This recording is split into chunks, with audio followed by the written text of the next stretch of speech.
Corona ने तो आधा ज़िंदगी बर्बाद कर ही दिया है। अभी नए का आया है फंगी। चला सरकार से लेके छोटका छोटका पिलुआ पता ही तक सब मिल के हमें पागल बना रहा है। कब खत्म होगा ये तमाशा? चलिए तो जानते हैं इस फंगी के बारे में, भंगी बनने से पहले। जिया हो बिहार के लाला। नमस्कार दोस्तों, मेरा नाम है अभिषेक शर्मा और आप सभी का स्वागत है हमारे इस यूट्यूब चैनल इन बिहारी वे में। कहा जाता है कि जब कोई मुसीबत आती है तो चारों ओर से आती है, पर क्या हो कि कोई मुसीबत के रहते हुए ही एक और नई मुसीबत का जन्म हो जाए। क्या हो अगर कोई महामारी के बीच में ही एक नई महामारी उभर कर आ जाए।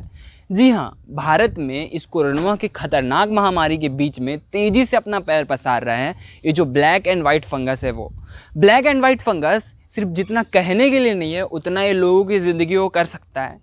जैसे मान लीजिए अगर किसी इंसान को कोरोना हो रहा है तो उसकी जो कोरोना से टपकने की संभावना है वो खाली 10 या 20% है, पर अगर ये ब्लैक एंड वाइट फंगस धर ले रहा है तो उसको जो टपकने की संभावना हो जा रही है वो 50% हो जा रही है। मतलब 50-50 भाग में उसकी ज़िंदगी का बंटवारा हो जा रहा है कि 50% चांस है कि वो जीवित रहेगा और 50% चांस है कि वो टपक जाएगा।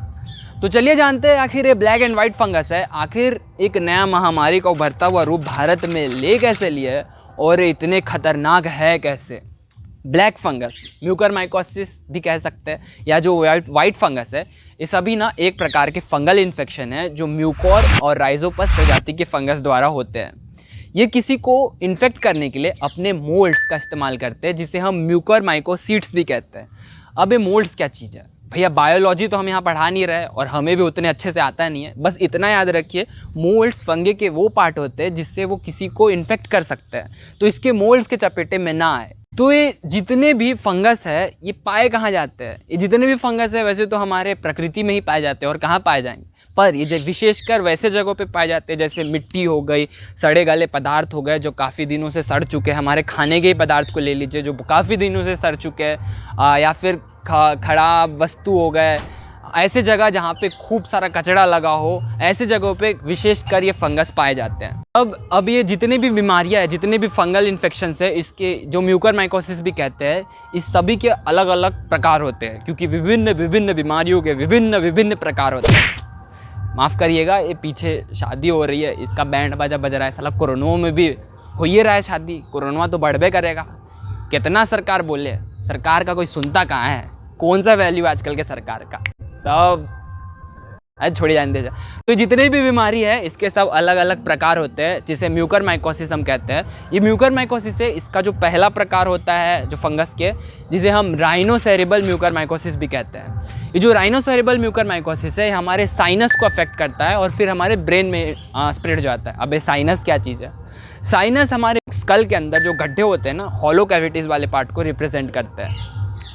ये जो राइनोसेरेबल म्यूकरमाइकोसिस है, साला नाम भी राइनो जैसा, हिप्पोपोटामस, तो ये जो राइनोसेरेबल म्यूकरमाइकोसिस है उन लोगों में ज़्यादा पाए जाते हैं जो पहले से ही खतरनाक से डायबिटीज़ से जूझ रहे होते हैं और बोलते हैं हे भगवान उठा लो हमें जल्द से जल्द, या फिर जिनका हाल फिलहाल में ही किडनी का ट्रांसप्लांट हुआ होता है। अगर इसके सिम्टम्स की बात करी जाए तो एक साइड के फेस में पूरी स्वेलिंग हो सकती है, बहुत खतरनाक सा सर दर्द हो सकता है ये वाला म्यूकरमाइकोसिस होने के कारण, और हमारे जो नाक के अंदर, हमारे नाक के पास या फिर हमारे साइनस के अंदर असाधारण खून का जमाव हो सकता है या बहुत तेज बुखार हो सकता है। ये जो दूसरे म्यूकरमाइकोसिस या फिर फंगस होते हैं इसे हम कहते हैं गैस्ट्रोइंटेस्टिनल म्यूकरमाइकोसिस।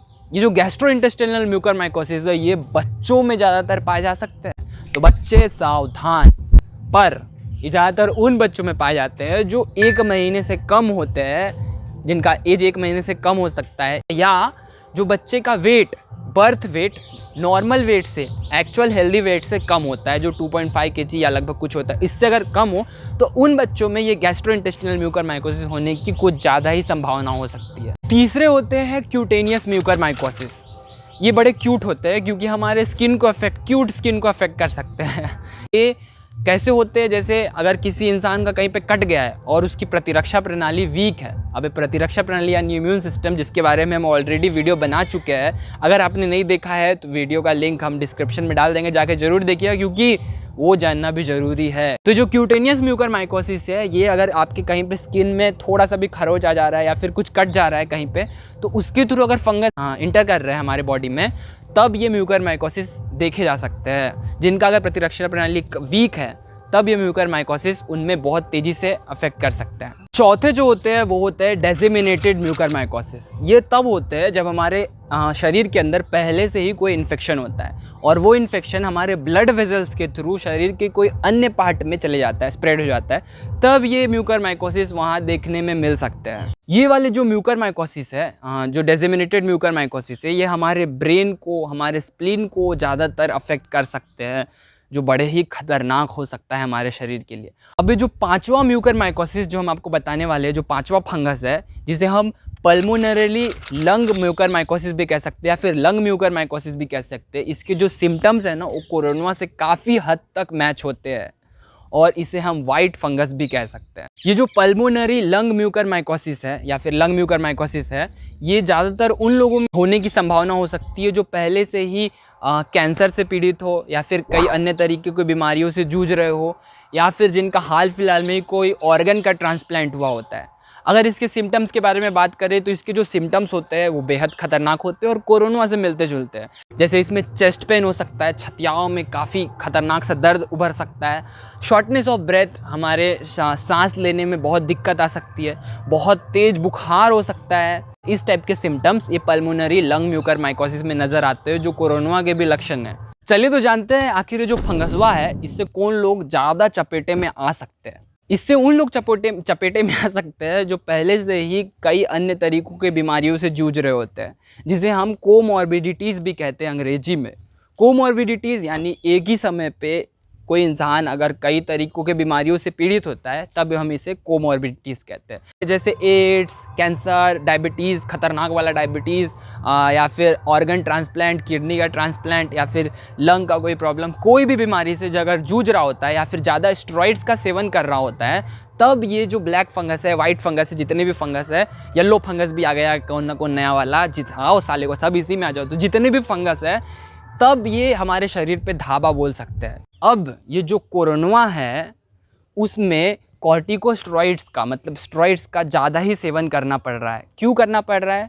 क्योंकि हमारे इम्यून सिस्टम जो है वो कुछ ज़्यादा ही उत्तेजित हो जा रहा है, ये जितने भी कोरोना के वायरस है उसको मारने के लिए। अब इम्यून सिस्टम क्या है हम इसके बारे में बता चुके हैं, जाके वीडियो ज़रूर देख लीजिएगा। जैसे कि हम आपको ऑलरेडी बता चुके हैं कि ये जो फंगस है उन लोगों पे कुछ ज़्यादा ही हावी हो सकता है जो जिनका इम्यून सिस्टम वीक हो गया हो, बहुत कमज़ोर सा हो। तो ये जो कोरोना के समय में जो इंसान को स्टेरॉइड्स दिया जा रहा है, कॉर्टिकोस्टेरॉइड्स, डेक्सामेथासोन या फिर कुछ भी जो हमारे इम्यून सिस्टम को थोड़ी देर के लिए वीक कर देते हैं, जिसके कारण ये जो फंगसवा है उनको आसानी हो जाती है हमारे शरीर में घुसने के बाद, जो कोरोना से पीड़ित होते हैं उनके शरीर में घुसने के बाद उनका सत्यानाश करने में। अभी डेक्सामेथासोन आखिर दिया क्यों जाता है?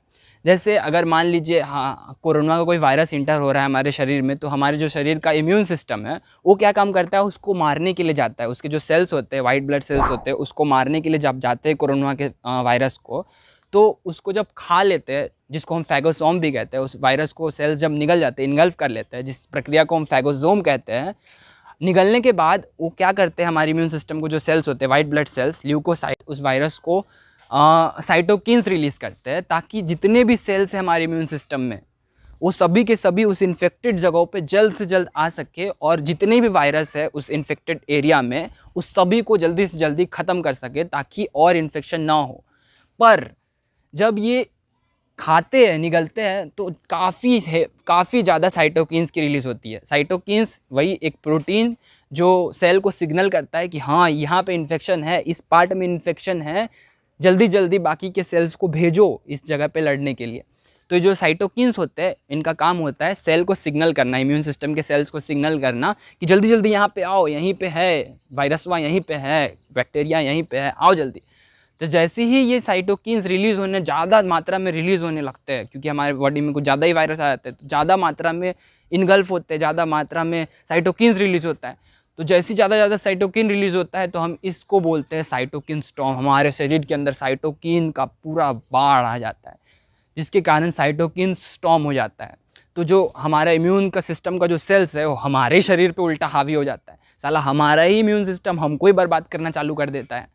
तब ये डेक्सामेथासोन का यूज़ होता है ताकि हमारा इम्यून सिस्टम जो है थोड़ी देर के लिए बेटा शांत हो जाओ, अभी तुमको इतना हवाने की ज़रूरत नहीं है। तब ये जो डेक्सामेथासोन के यूज़ के कारण हमारा इम्यून सिस्टम वीक पड़ जाता है, तो उस उतने देर के लिए साइटोकिन्स नहीं ज़्यादा रिलीज़ होते हैं। तो जैसे ही हमारे शरीर का जो इम्यून सिस्टम है वो नाजुक पड़ जाता है इस कॉर्टिकोस्टेरॉइड्स के कारण, तो हम जो कोरोना के समय में जो ऑक्सीजन मास्क का यूज़ कर रहे होते हैं, जो पीड़ित होते हैं उन लोग को ऑक्सीजन लगाया जाता है, जिसके कारण ज़्यादा ह्यूमिडिटी या फिर किसी के कारण ये जो ब्लैक फंगस है उनको मिल जाता है मौका। तो ये घुसते हैं और हमारे शरीर का करने लगते हैं सत्यानाश। अब ये जो हमारा इम्यून सिस्टम जो है अब किसके साथ लड़ेगा? ब्लैक फंगस भी है, कोरोना भी है, और ऊपर से कई और तरीके समझ लिया अगर उस इंसान को बीमारी भी है, तो जो हमारे इम्यून सिस्टम के जो सेल्स है वो कोई साउथ पिक्चर के हीरो तो नहीं है कि भाई इधर से भी आया तो मारो, उधर से भी आया तो मारो, धड़ाम धड़ाम दिशुम दिशुम जन्ने तेने से ख़त्म करो। ऐसा तो हो नहीं सकता है। साला हमारा जो इम्यून सिस्टम है वो कोई साउथ पिक्चर का हीरो थोड़ी है कि सबके साथ लड़ लेगा। तो इसीलिए इस नाजुक होने के कारण हमारा इम्यून सिस्टम बोलता है कि वाह बेटा हमरा के तो नाजुक कर दे ले, डेक्सामेथासोन दे के अब तू लड़ अकेले, इस फंगसवा से अकेले लड़ ले। तो फंगसवा को जब कोरोना का साथ मिल जाता है तो हमारी शरीर की बैंड बजा देते हैं दोनों मिलकर अच्छे से। अगर इस ब्लैक फंगस की ट्रीटमेंट की बात करी जाए या फिर जितने भी फंगस इसके ट्रीटमेंट की बात की जाए तो इसमें सबसे पहले दिया जाता है एम्फोटेरेसिन बी नामक या फिर कोई एंटी फंगल मेडिसिन्स, जिसके कारण ये फंगस कुछ ज़्यादा हद तक कंट्रोल आ भी सकते हैं या फिर नहीं भी आ सकते हैं। पर मान लीजिए अगर आ गए तो ठीक है, अगर नहीं आए तो सर्जिकल रिमूवल का प्रोसेस किया जाता है, जिससे फंगे के बॉल को निकाला जाता है उस इन्फेक्टेड पार्ट से। अगर सर्जिकल रिमूवल से भी बात नहीं बनी तो इसमें किया जाता है नेक्स्ट प्रोसेस सर्जरी, जिसमें फंगस से जो इन्फेक्टेड बॉडी पार्ट होते हैं उस पार्ट को ही निकाल दिया जाता है। जैसे ज़्यादातर ये जो फंगस है हमारे साइनस के पार्ट को ज़्यादा अफेक्ट करते हैं। साइनस क्या है हम आपको ऑलरेडी बता चुके हैं, जो हमारे स्कल के अंदर हॉलो कैविटीज़ वाले पार्ट होते हैं उसे हम साइनस कहते हैं। इसमें जो सबसे बड़ा साइनस होता है जो हमारा मैक्सिलरी साइनस होता है, इधर वाले जो चीक बोन्स जिसे होल्ड करते हैं, जितने भी ये पूरे साइनस जो स्कल के अंदर होते हैं जिसे हम पैरानेसल साइनस भी कहते हैं, इस पार्ट को ये जो फंगसवा है कुछ ज़्यादा ही इन्फेक्ट कर सकता है, जिसके कारण कभी कभी इंसान को अपनी आँख तक गंवानी पड़ सकती है। तो इसीलिए हम कहते हैं ये जो ब्लैक एंड वाइट फंगस है ये किसी की ज़िंदगी को ब्लैक एंड वाइट करने में पूरी तरह से सक्षम है। तो ध्यान रखिए, कोरोना तो ससुरा था ही खतरनाक, अभी जो फंगसवा आया है ये तो उसका बापे है समझ लीजिए। तो और क्या कहे, पसंद आया तो हमारे वीडियो को लाइक कर दीजिएगा, चैनल को सब्सक्राइब कर दीजिएगा और घंटी दबाना ना भूलिएगा। और अपने इम्यून सिस्टम का भी ध्यान रखिएगा क्योंकि वही सबसे ज़्यादा इम्पॉर्टेंट है हमारे शरीर में रोगों से लड़ने में। अगर वो ना हो तो आप नहीं होंगे। धन्यवाद।